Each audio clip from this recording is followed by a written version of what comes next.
Elliot hopes. We're talking to him about that in just a tick. But first of all, obviously, a word about Mike Reid, because you were in EastEnders and Mike passed away, sadly, yesterday. How do you remember him?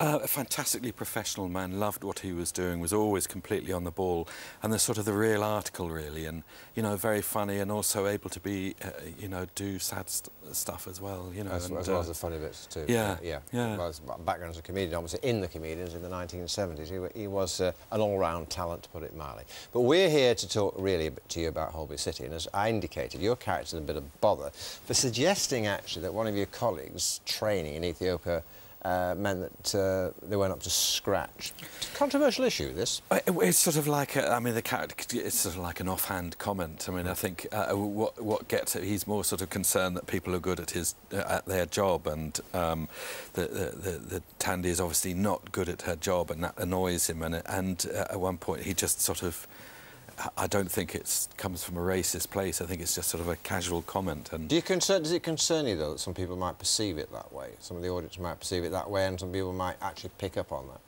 I think, you know, I mean, it's a tricky subject, really, but and I think it's meant to sort of raise that issue. But I mean, it just so happens that the character is, you know, her qualifications aren't as good as they should be, and she is pretending to be more than. So you're not making a great political statement. I mean, you are actors after all. No, it is a drama. No, I think it's just an offhand, and I think to save herself, she sort of hits back. You know. Let's have a look at a clip of you in the show. What? I've been suspended 2 weeks. No. No, for failing to attend a racial awareness course. And Maddie? The same.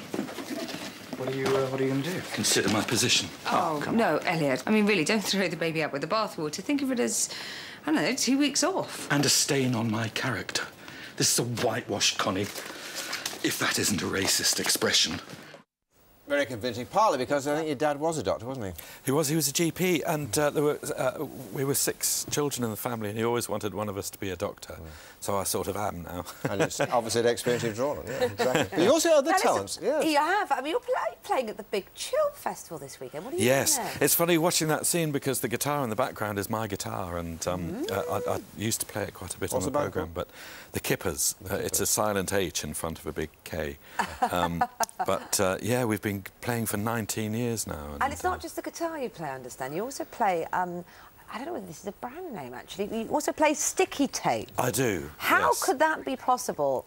Well, it just so happens... Go on, give us a demonstration. Give us a demonstration. But I always give a safety warning, just in case there are children watching. Don't try this at home, as you can see. I have to wear the correct safety equipment here. Yeah, you've got to be less than a minute. We've got to warn you, Paul. OK, it's got to be the fastest that you've ever done. That's not a good look. Yeah. Well, it gets better. That's not a good look. And the tape? And the tape. I'm going to stick Make some musical sound. For it.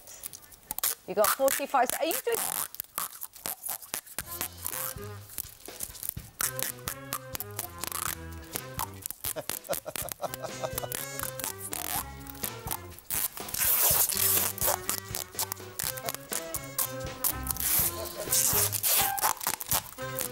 I'm speechless. That was absolutely extraordinary. That's delightfully stupid. As you can see, how did you ever discover you could do that? If you could just put that back on, that'd be lovely. We are facing cuts here, so I might have to reuse that, to be honest. Don't do it at home. Don't do it at home. As you can see, you get yourself in a terrible tangle, if not worse. Very good, you're a star. That's it for us today. Melinda Messenger's got ideas for kids. Whatever the British weather